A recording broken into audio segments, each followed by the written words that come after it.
I think the key word here is persistence.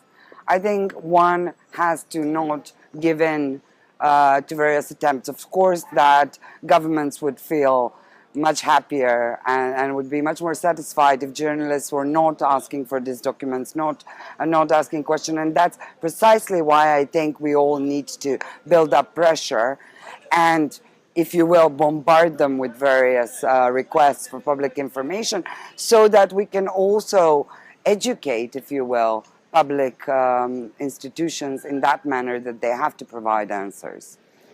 There are cases where they do, and there are cases where they are reluctant to learn, which I think changes fast once they start doing it, and then they learn on their mistakes. So they learn once or twice, they do a wrong request, or they ask the wrong question, and then based on that, they learn and they know how to do it the next time. And I think that everyone that has actually started filing requests for public information has gotten hooked to the practice pretty soon. We did one story recently which was just trying to confirm something, an urban myth, if you will, one of those things that everybody talks about, but it's never kind of fully checked. And we started with the idea that state institutions are performing less controls at times of elections.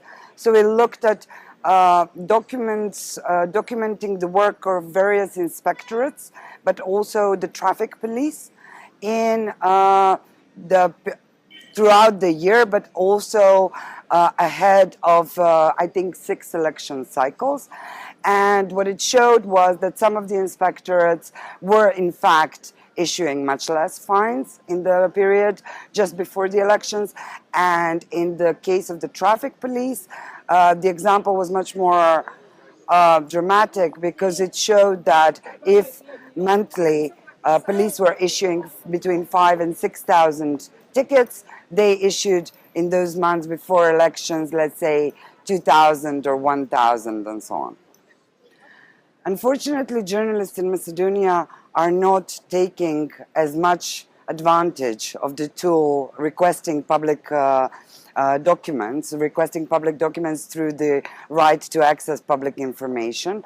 And that is for several reasons. One, because we have traditionally, especially in the past several years, rather closed media, that are rather closed institutions that are not transparent.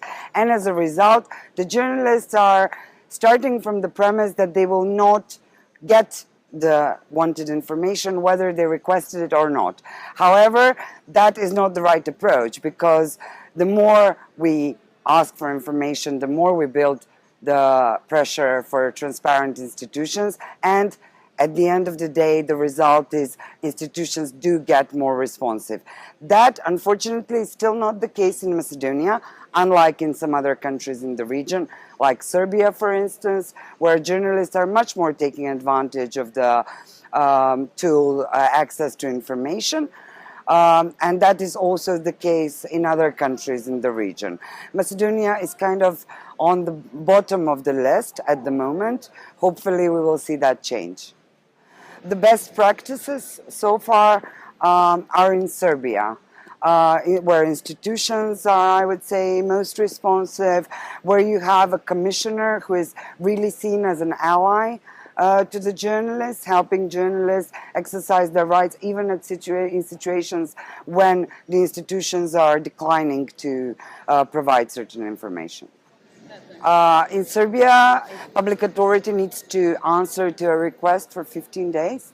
While in Macedonia, that period is 30 days, and they might ask for additional 10. But I think that the Serbian institutions are much more much faster in that. I think they have more experience, and I think they're answering to more requests, and I think probably they have personnel at institutions that is well prepared on these issues.